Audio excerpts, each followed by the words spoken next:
Tal como se manifestaba al principio de nuestra reunión, estamos estudiando el libro de Levítico, considerado por muchos un manual para la adoración a Dios. Ya hemos considerado en sus primeros capítulos las ofrendas de olor suave, de olor grato a Jehová. Eso nos hace recordar que cuando el judío piadoso se acercaba a la puerta del tabernáculo del testimonio y deseaba expresar en gratitud a Dios, entonces estaban prescritas estas ofrendas de grato olor. Así entonces tenemos en primero la ofrenda de holocausto, cuya idea fundamental es que es una ofrenda de adoración. Esta ofrenda de holocausto representa en figura a Cristo, quien ofrece a Dios aquello que le es más precioso, su propia vida sin mancha a Dios. Expresa asimismo el gozo del sacrificio, el hacer tu voluntad, Dios mío, hame agradado, tal como revela la escritura inspirada allí en el Salmo 40. La segunda ofrenda que hemos estudiado es la ofrenda de presente o de oblación, la cual señalaba la consagración santificadora que el oferente podía expresar. Esta ofrenda de presente representa al Hijo del Hombre en su vida, en su andar, en su servicio a Dios, manifestando la plena devoción hacia su Padre y su disposición de agradarle en todo, en su perfecta humanidad. El tercer tipo de ofrenda que hemos estudiado allí en el capítulo 3 de Levítico es la ofrenda de paz o las ofrendas de las paces, que subraya que había una amistad, es decir, una comunión entre Dios y el hombre, donde se debe especificar que parte del sacrificio eran compartidas por los sacerdotes y el oferente que adoraba. Esta ofrenda no era para hacer la paz con Dios, sino para celebrar la paz ya establecida con Dios. Por tanto, se celebraba el estado de favor y de bendición, que es dicha, que surgen de la relación y de la comunión íntima que podemos tener con nuestro Dios. Así entonces que el sacrificio de Cristo como antitipo puede ser descrito desde cualquiera de estos puntos de vista que se nos presentan como los llamados tipos. Pero hacen falta todos ellos, apreciados hermanos, para entender y comprender cabalmente la obra sacrificial que hizo Cristo allí en la cruz. Ahora pasaremos a considerar el cuarto de los sacrificios que pertenece a los denominados no de olor grato, es decir, los sacrificios expiatorios. En este sacrificio expiatorio, aquí vemos al judío piadoso acercarse a la puerta del tabernáculo del testimonio, pero no venía como adorador, sino que venía como pecador y traía su ofrenda de sacrificio expiatorio por su culpa, la cual está prescrita claramente en la escritura inspirada por el divino autor. Fíjese, apreciados hermanos, que el vocablo hebraico para la ofrenda de expiación por el pecado es hatat, que significa ofrenda por el pecado o ofrenda de expiación. Y el sentido básico de la raíz hebraica aquí es errar el blanco o errar el camino. Es así como se define entonces el pecado, en que consiste errar el blanco o en desviarse de la meta que Dios tiene para cada uno. Se trata de nuestro fracaso en observar los requerimientos de una vida sana. Así el vocablo hatat en hebraico es la ofrenda por el pecado, es decir, es el medio para remover la culpa y la penalidad por el pecado ante Dios. La ofrenda se denomina por el pecado, lo que da a entender que se trata de la ofrenda por o para la destrucción o la eliminación del pecado delante de Dios.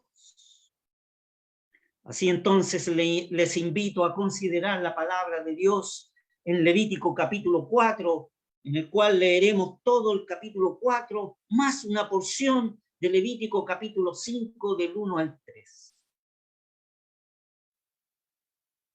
La palabra del Señor dice así: y habló Jehová a Moisés diciendo, habla a los hijos de Israel, diciendo, cuando alguna persona pecare por yerro en alguno de los mandamientos de Jehová sobre cosas que no se han de hacer, y obrare contra alguno de ellos, si sacerdote ungido pecare según el pecado del pueblo, ofrecerá a Jehová por su pecado que habrá cometido un becerro sin tacha para expiación. Y traerá el becerro a la puerta del tabernáculo del testimonio delante de Jehová, y pondrá su mano sobre la cabeza del becerro, y lo degollará delante de Jehová. Texto 5. Y el sacerdote ungido tomará de la sangre del becerro, y la traerá al tabernáculo del testimonio, y mojará el sacerdote su dedo en la sangre, y rociará de aquella sangre 7 veces delante de Jehová hacia el velo del santuario. Y pondrá el sacerdote de la sangre sobre los cuernos del altar del perfume aromático. Este perfume aromático es el altar de incienso o el altar de oro que está en el lugar santo delante del velo. Entonces pondrá el sacerdote de la sangre sobre los cuernos del altar del perfume aromático que está en el tabernáculo del testimonio delante de Jehová, y echará toda la sangre del becerro al pie del altar del holocausto. Este altar del holocausto es el que está a la puerta del tabernáculo, es el altar de bronce, está a la puerta del tabernáculo del testimonio. Y tomará del becerro para la expiación todo su sebo. El sebo es la grasa o la grosura, el sebo que cubre los intestinos y todo el sebo que está sobre las entrañas. Texto 9.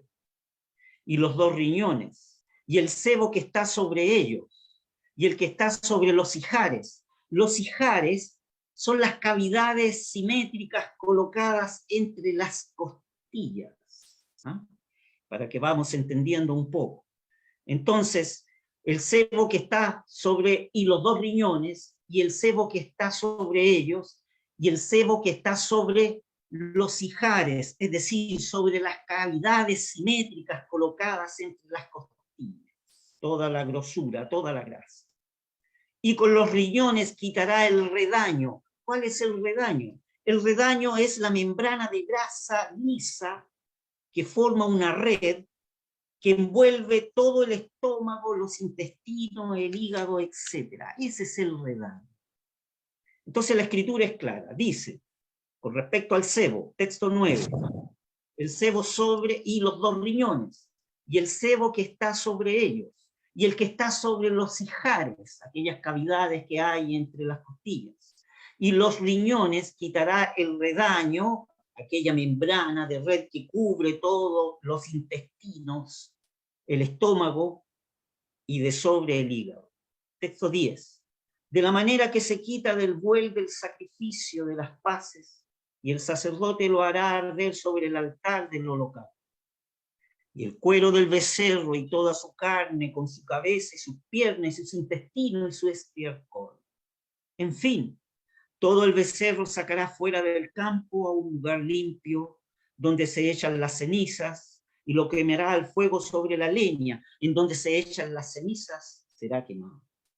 Texto 13.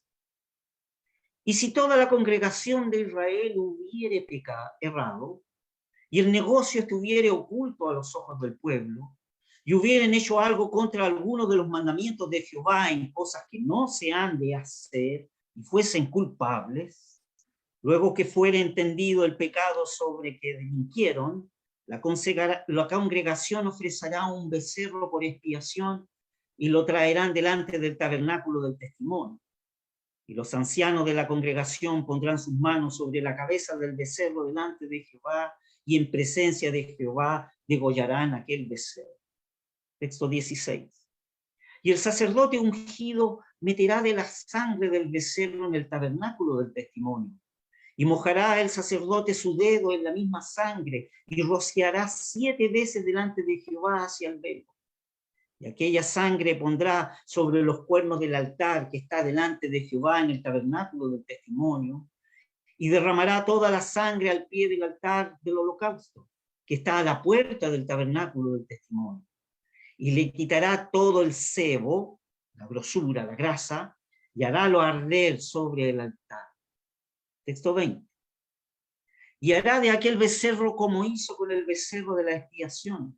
Lo mismo hará de él. Y así hará el sacerdote expiación por ello y obtendrán perdón. Y sacará el becerro fuera del campamento y lo quemará como quemó el primer becerro, expiación de la congregación. Y cuando pecare el príncipe, es decir, un príncipe es un jefe o un anciano, un prominente dentro del pueblo de Dios, e hiciere por yerro algo contra alguno de los mandamientos de Jehová su Dios, sobre cosas que no se han de hacer y pecare, luego que le fuere conocido su pecado en que ha delinquido, presentará por su ofrenda un macho cabrío sin defecto. Texto 24. Y pondrá su mano sobre la cabeza del macho cabrío y lo degollará en el lugar donde se degüella el holocausto delante de Jehová, es expiación. Y tomará el sacerdote con su dedo de la sangre de la expiación y pondrá sobre los cuernos del altar del holocausto. Y derramará la sangre al pie del altar del holocausto. Y quemará todo su sebo sobre el altar, como el sebo del sacrificio de las paces. Así hará el sacerdote por él la expiación de su pecado y tendrá perdón. Texto 27. Y si alguna persona del común del pueblo pecare por yerro, haciendo algo contra alguno de los mandamientos de Jehová en cosas que no se han de hacer, y delinquiere, luego que le fuere conocido su pecado que cometió, traerá por su ofrenda una hembra de las cabras, una cabra sin defecto por su pecado que habrá cometido, y pondrá su mano sobre la cabeza de la expiación y la degollará en el lugar del holocausto. Texto 30. Luego tomará el sacerdote en su dedo de su sangre y pondrá sobre los cuernos del altar del holocausto y derramará toda su sangre al pie del altar. Y le quitará todo su sebo, de la manera que fue quitado el sebo del sacrificio de las paces. Y el sacerdote lo hará arder sobre el altar en olor de suavidad a Jehová. Así hará el sacerdote expiación por él y será perdonado. Y si trajere cordero por su ofrenda por el pecado, hembra sin defecto traerá. Texto 33. Y pondrá su mano sobre la cabeza de la expiación y la degollará por expiación en el lugar donde se degüella el holocausto. Después tomará el sacerdote con su dedo de la sangre de la expiación y pondrá sobre los cuernos del altar del holocausto y derramará toda su sangre al pie del altar. Y le quitará todo su sebo, como fue quitado el sebo del sacrificio de las paces. Y harálo el sacerdote arder en el altar sobre la ofrenda encendida a Jehová. Y le hará el sacerdote expiación de su pecado que habrá cometido y será perdonado. Leeremos también una porción de Levítico capítulo 5 del 1 al 13, a pesar que no comentaremos esta sección, porque es parte del contexto de la ofrenda de expiación. Esta porción es el sacrificio por la culpa. La trataremos en la próxima reunión en la voluntad del Señor. Pero leamos los primeros 13 textos de este capítulo. Dice así la palabra del Señor. Y cuando alguna persona pecare, que hubiere oído la voz de que juró, y él fuere testigo que vio o supo, si no lo denunciare, él llevará su pecado. Asimismo, la persona que hubiere tocado en cualquier cosa inmunda, sea cuerpo muerto de bestia inmunda, o cuerpo muerto de animal inmundo, o cuerpo muerto de reptil inmundo, bien que no lo supiere, será inmunda y habrá delinquido. O si tocare a hombre inmundo en cualquier inmundicia suya de que es inmundo, y no lo echaré de ver, y después llega a saberlo, será culpable. Texto 4. También la persona que jurare, pronunciando con sus labios hacer mal o bien, en cualquiera cosas que el hombre profiere con juramento y él no lo conociere, si después lo entendies, será culpable en una de estas cosas. Y será que cuando pecare en alguna de estas cosas, confesará aquello en que pecó, y para su expiación traerá a Jehová por su pecado que ha cometido una hembra de los rebaños, una cordera o una cabra como ofrenda de expiación. Y el sacerdote hará expiación por él, por su pecado. Y si no le alcanzare para un cordero, traerá en expiación por su pecado que cometió 2 tórtolas o 2 palominos a Jehová, el uno para expiación y el otro para holocausto. Y ha de traerlos al sacerdote, el cual ofrecerá primero el que es para expiación, y destruirá su cabeza de su cuello, mas no la apartará del todo, y rociará de la sangre de la expiación sobre la pared del altar, y lo que sobrare de la sangre lo exprimirá al pie del altar, es expiación. Y del otro hará holocausto conforme al rito, y hará por él el sacerdote expiación de su pecado que cometió y será perdonado. Más, si su posibilidad no alcanzare para 2 tórtolas o 2 palominos, el que pescó traerá por su ofrenda la 10ª parte de un efa de flor de harina por expiación. No pondrá sobre ella aceite, ni sobre ella pondrá incienso, porque es expiación. Traerála pues al sacerdote, y el sacerdote tomará de ella su puño lleno en memoria suya, y la hará arder en el altar sobre las ofrendas encendidas a Jehová, es expiación. Y hará el sacerdote expiación por él de su pecado que cometió en alguna de estas cosas, y será perdonado. Y el sobrante será del sacerdote como el presente de mi alma. Que el Señor bendiga su palabra. Hemos considerado entonces la lectura que corresponde al sacrificio por expiación, a la ofrenda por expiación. Y habiendo ya nosotros considerado las ofrendas de olor agradable, llegamos ahora a los sacrificios expiatorios, tal como hemos leído. No olvidemos que el vocablo expiar significa cubrir o quitar. Ese quitar es como quitar un peso de encima. Pero este sacrificio de expiación se dividían en 2 clases. Primero, la expiación por el pecado, y tal como hemos leído allí en el capítulo 4, la expiación por el pecado. Y lo que hemos leído en la primera porción del capítulo 5, la expiación por la culpa. En esta noche, con la ayuda del Señor, analizaremos el primer punto, la expiación por el pecado. Primeramente veremos la ofrenda por el sacerdote ungido y la ofrenda por toda la congregación. Estas 2 ofrendas eran semejantes en sus ritos y en sus ceremonias, pero el resultado era el mismo. Ya fuese el representante de la congregación, es decir, el sacerdote ungido, o la congregación misma. En uno y otro caso se comprendían 3 cosas importantes. Primero, el santuario de Dios en medio del pueblo. Como segunda cosa que estaba involucrada en este sacrificio expiatorio, era la adoración de la congregación. Y como tercer cosa que era afectada, es la conciencia individual de cada individuo. Estas 3 cosas dependían de la sangre derramada. Además, vemos que en el primer grado de la expiación se hacían 3 cosas con la sangre. Primero, se hacía aspersión 7 veces delante de Jehová hacia el velo del santuario. Esto garantizaba las relaciones de Jehová con su pueblo y su estancia o morada en medio de ellos.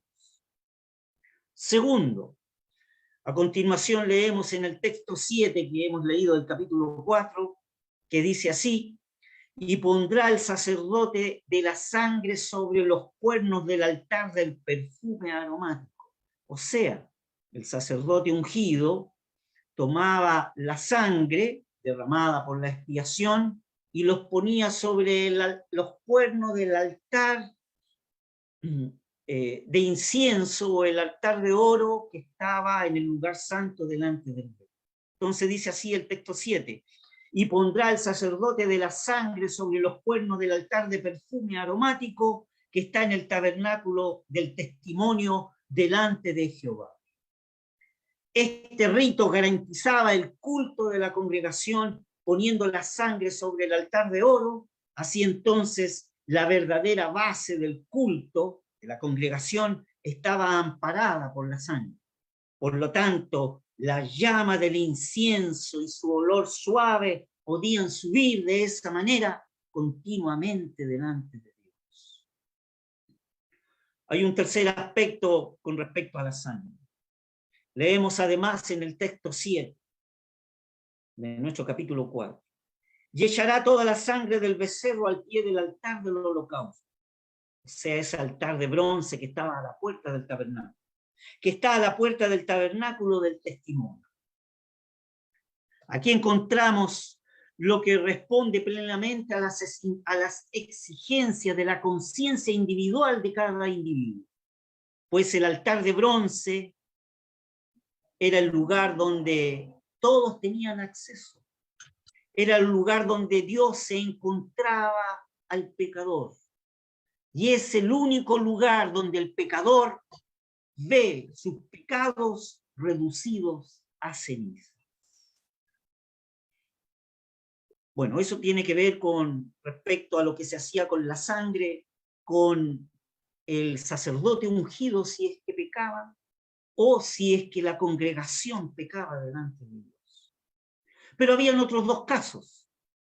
El príncipe, es decir, que pasaba con el jefe o el principal de la congregación, o por alguna persona común del pueblo.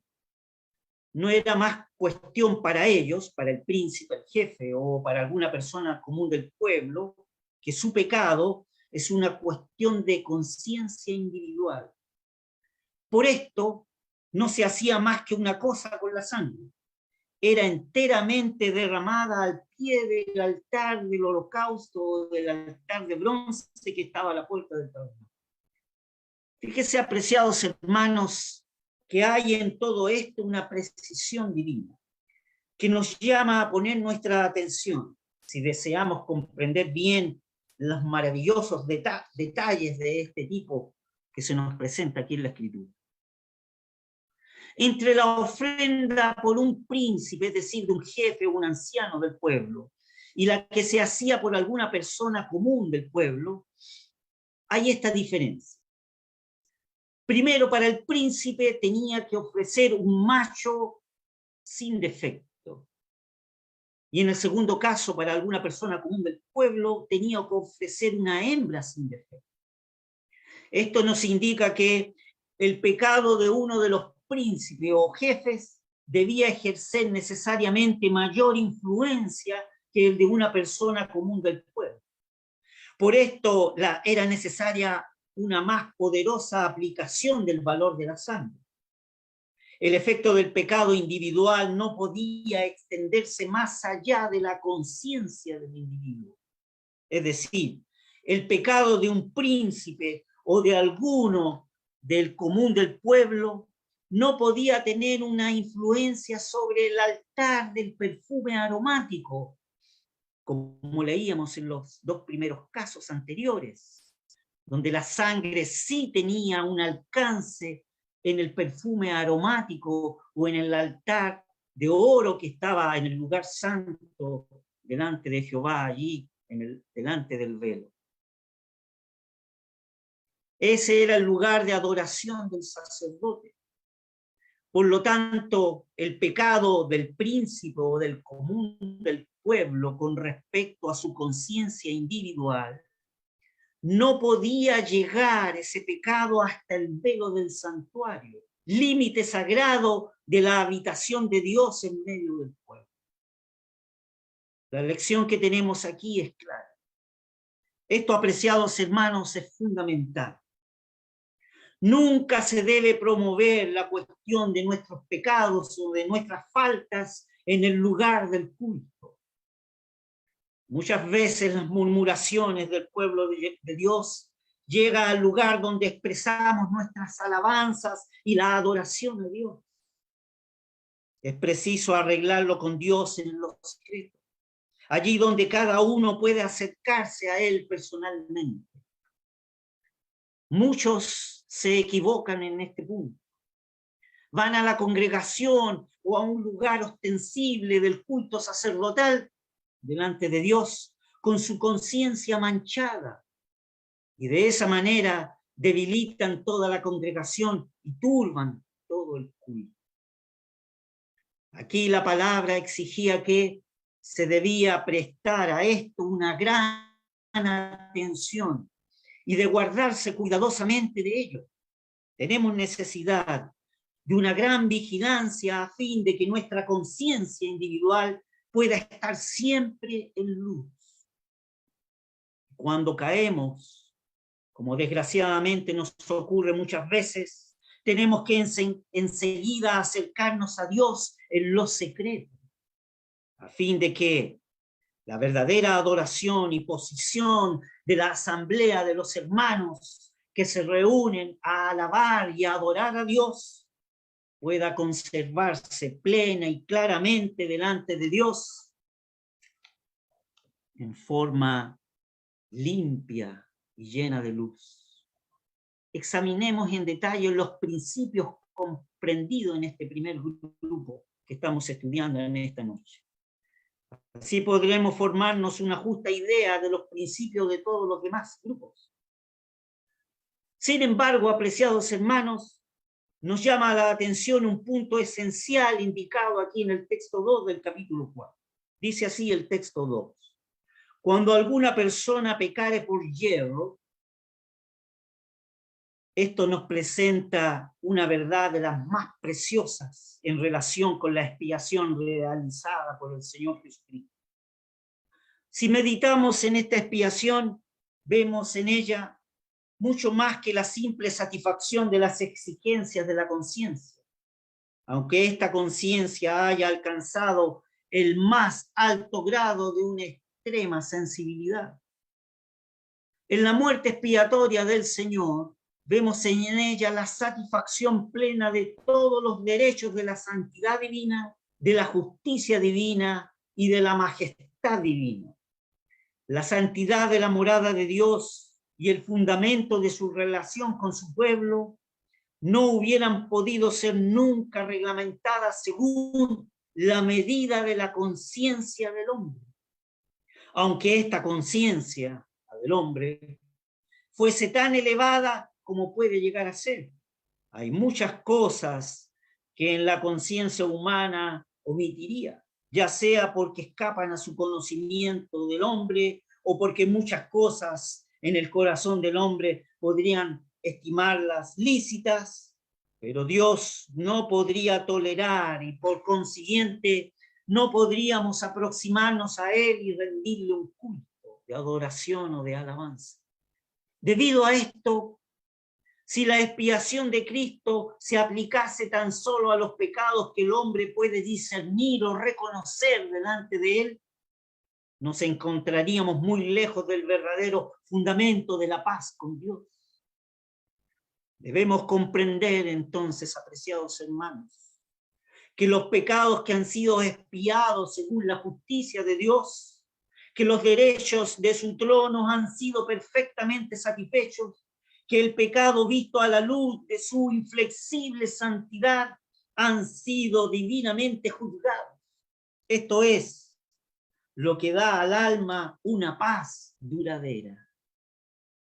Por los pecados de error o ignorancias del creyente se ha realizado una expiación igual por los pecados conocidos o reconocidos por el hombre. El sacrificio de Cristo es la base de sus relaciones y de su comunión con Dios, según la apreciación de Dios mismo. Veamos ahora,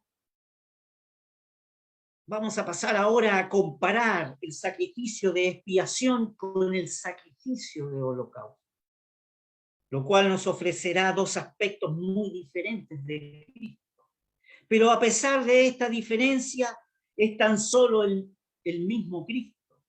Por esto, en uno y otro caso, el sacrificio era sin mancha a Dios. Esto es fácil de comprender, ¿verdad?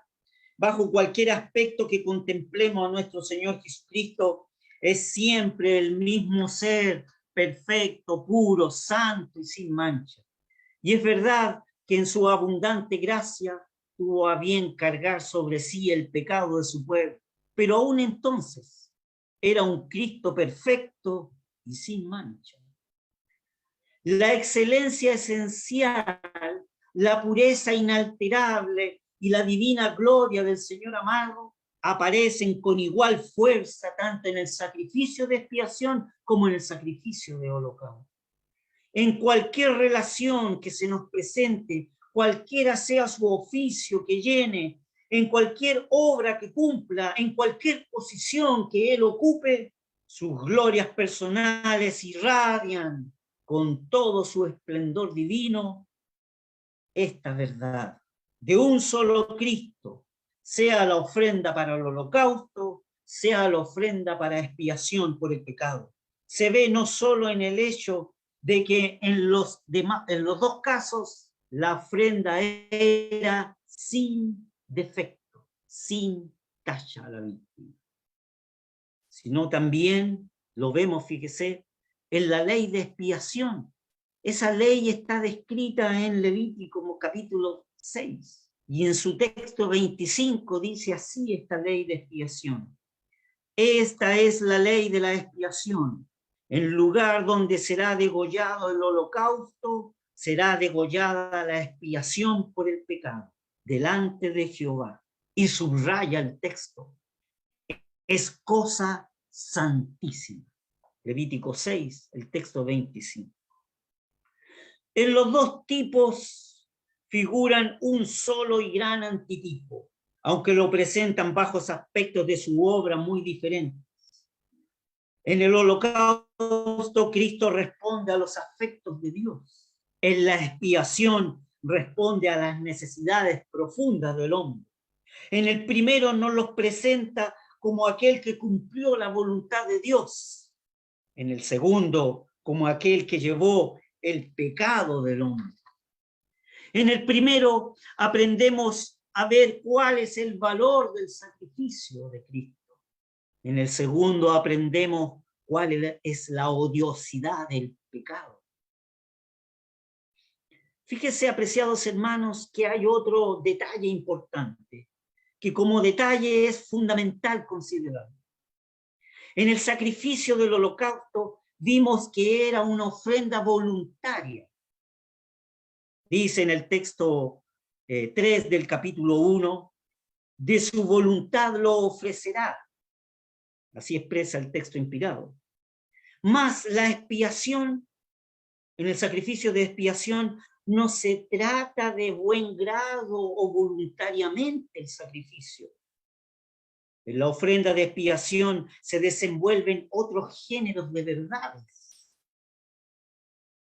Este tipo nos presenta a Cristo no como aquel que cumplió de buen grado la voluntad de Dios, sino como aquel que llevó la terrible carga del pecado del hombre, como aquel que sufrió las espantosas consecuencias de ese pecado, entre las que era para él la más terrible, que Dios le ocultase de su faz.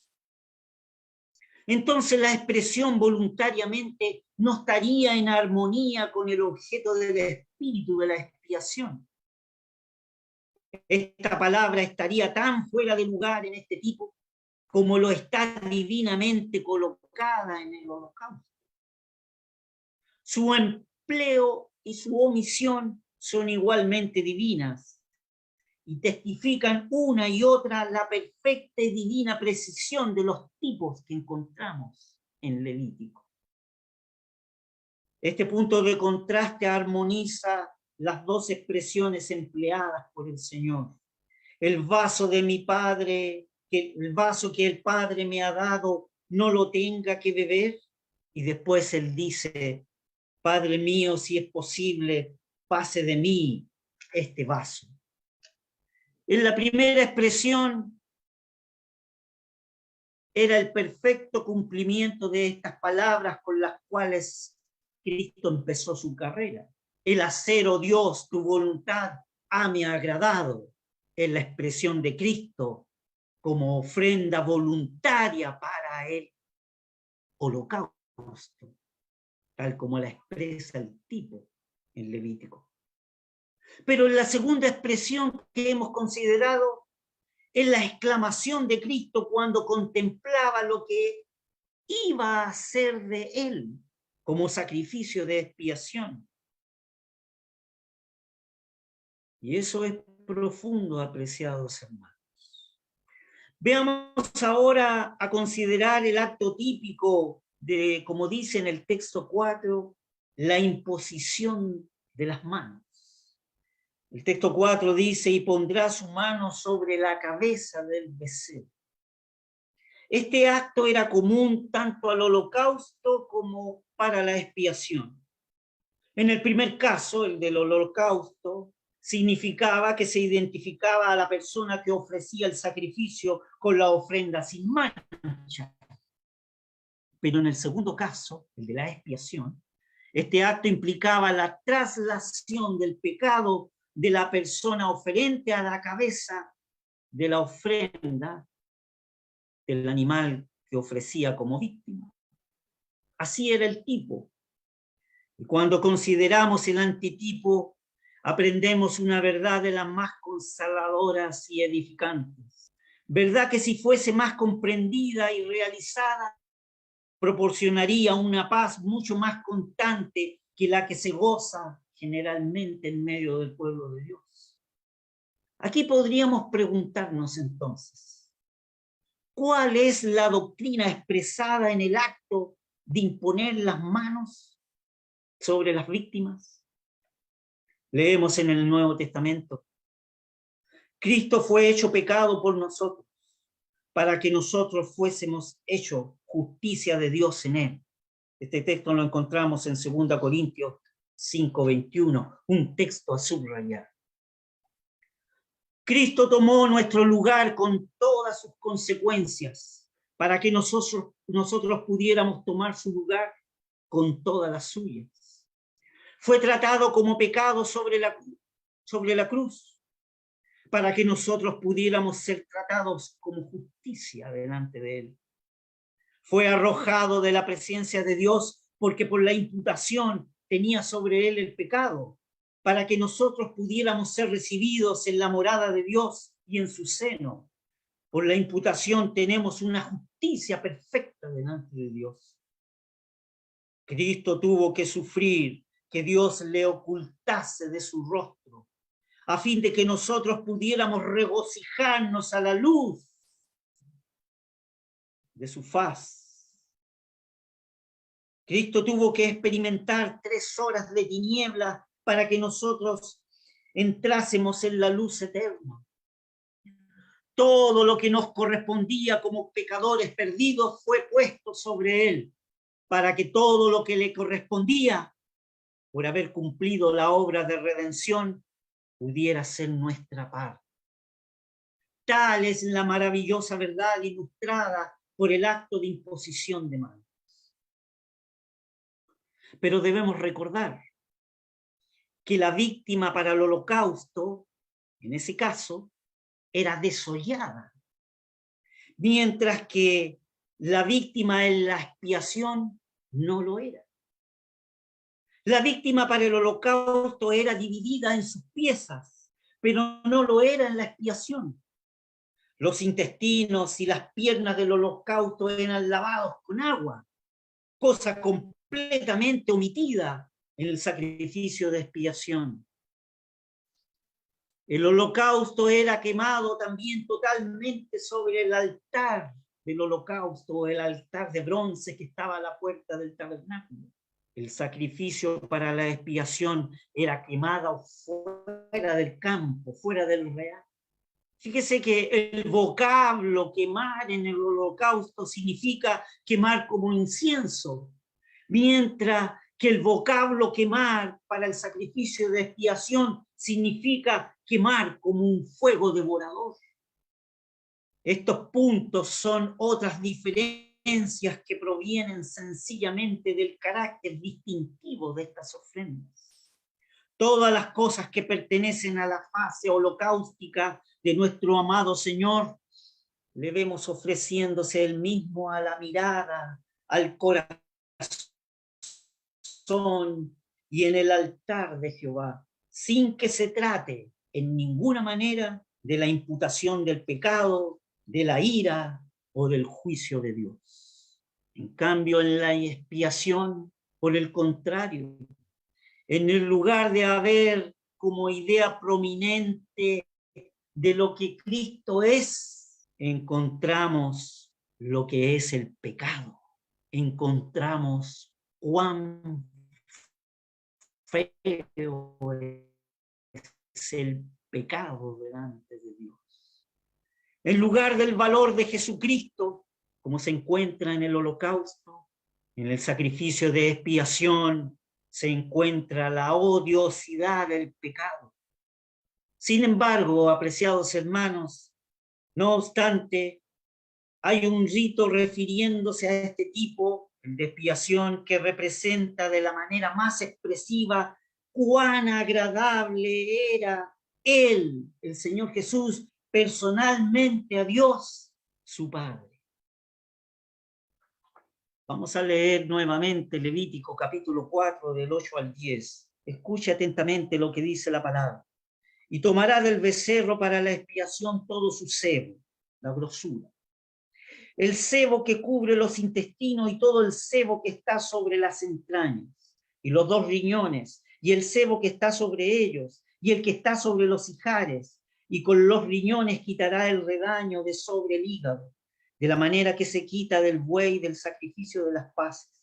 Y el sacerdote lo hará arder sobre el altar del holocausto, y el cuero del becerro y toda su carne, con su cabeza y sus piernas y sus intestinos y su estiércol, en fin, todo el becerro sacará fuera del campo a un lugar limpio donde se echan las cenizas, y lo quemará al fuego sobre la leña, en donde se echan las cenizas será quemado. Así la excelencia intrínseca de Cristo no está omitida en el sacrificio de expiación.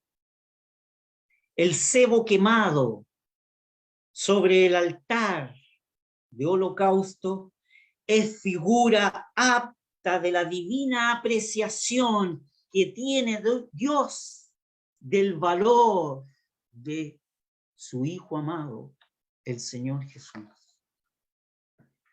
Cualquiera que fuere la actitud que en su gracia tomase por nosotros o en nuestro lugar, fue hecho pecado por nosotros. Y la expiación es un tipo divino que le representa bajo este aspecto. Las glorias divinas de la persona de Cristo brillan aún en medio de las sombras más negras de aquel madero maldito donde fue colgado. Veamos ahora, apreciados hermanos, a considerar lo que se hacía con la carne.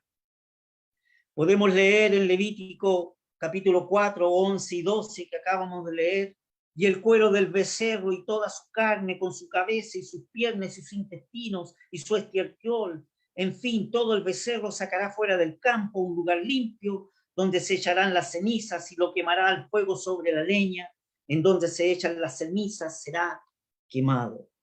Este acto se distingue tanto en el holocausto y del sacrificio de las paces. Su carne no era quemada sobre el altar, ni era comida por el sacerdote o el adorador oferente, como en el sacrificio de las paces. Era quemada enteramente fuera del campo. Fíjense, apreciados hermanos, que la epístola a los Hebreos en el capítulo 13, en su texto 11 y 12, dice lo siguiente: porque los cuerpos de aquellos animales, la sangre de los cuales es metida por el pecado en el santuario por el pontífice, son quemados fuera del real, por lo cual también Jesús, para santificar al pueblo por su propia sangre, padeció fuera de la puerta. Comparando lo que se hacía entonces de la sangre con lo que se hacía de la carne o del cuerpo de la víctima, tenemos dos verdades que se presentan ante nuestros ojos. Es decir, la primera verdad se refiere al culto y la segunda verdad se refiere al estado espiritual del discípulo. La sangre metida en el santuario es fundamento del primer punto, es decir, del culto de la congregación. Pero el cuerpo quemado fuera del campo es la base del segundo punto, el estado espiritual del discípulo. Antes que podamos rendir un culto con paz delante de Dios, de conciencia y de libertad de corazón, es preciso que sepamos sobre la autoridad de la palabra de Dios y por la potencia del Espíritu Santo, que la cuestión del pecado ha sido resuelta por la sangre de la divina expiación, que esta sangre ha sido rociada en su perfección ante el Eterno, que todas las exigencias de Dios y todas nuestras necesidades como pecadores perdidos y culpables han sido satisfechas para siempre. Esto es lo que da, apreciados hermanos, una paz perfecta. Y con el gozo de esta paz podemos entonces rendir un culto de alabanza y adoración a Dios. Un judío piadoso no tenía nunca una conciencia purificada para siempre, porque no tenía un sacrificio eternalmente eficaz. Podía en cierto sentido tener su conciencia purificada para un día, un mes o a lo más un año, pero no podía tener su conciencia purificada para siempre. Así podemos ver, tal como nos dice en el Nuevo Testamento, allí en Hebreos, en la epístola a los Hebreos, el capítulo 9, del texto 11 al 14, que dice: mas estando ya presente Cristo, pontífice de los bienes que habían de venir, por el más amplio y más perfecto tabernáculo no hecho de manos, es saber, no de esta creación, y no por la sangre de machos cabríos ni de becerros, mas por su propia sangre, entró una vez en el santuario, habiendo obtenido eterna redención. Porque si la sangre de los toros y de los machos cabríos y de la ceniza de la becerra, rociada a los inmundos, santifica para la purificación de la carne, cuanto más la sangre de Cristo, el cual por el Espíritu Eterno se ofreció a sí mismo sin mancha a Dios, limpiará vuestras conciencias de las obras de muerte, para que sirváis al Dios vivo. Aquí tenemos una presentación completa y explícita de la doctrina. La sangre de los toros y de los machos cabríos proporcionaba una relación temporaria delante de Dios. En cambio, que la sangre de Cristo proporciona una redención eterna. La primera, en el primer caso, purificaba exteriormente la sangre de los toros y de los machos cabríos, pero en el segundo caso, la sangre de Cristo purifica interiormente. Aquella sangre de los toros y de los machos cabríos purificaba las carnes por un tiempo, mientras que la sangre de Cristo purifica la conciencia para siempre. No es el asunto, el carácter o la condición de aquel que lo ofrece, sino el valor del sacrificio que es aceptable a Dios. Y ahora el creyente está absolutamente identificado con Cristo sobre el trono, como Cristo estuvo identificado con él sobre la cruz. La justicia ya no tiene ningún agravio que alegar contra el creyente, porque no tiene ningún agravio que alegar contra Cristo, ni ahora ni nunca jamás. El pecado ha sido expiado con la sangre de la víctima y Jehová ha pronunciado estas palabras: y les será perdonado. La víctima había muerto en su lugar y él vivía en lugar de la víctima. Todo era el tipo, tal era el tipo.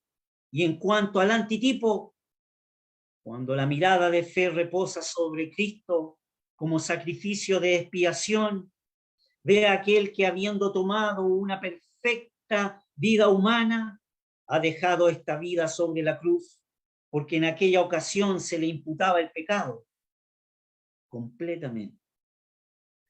Consideremos ahora, en una pequeña medida, lo que se hacía de la carne o del cuerpo de la víctima,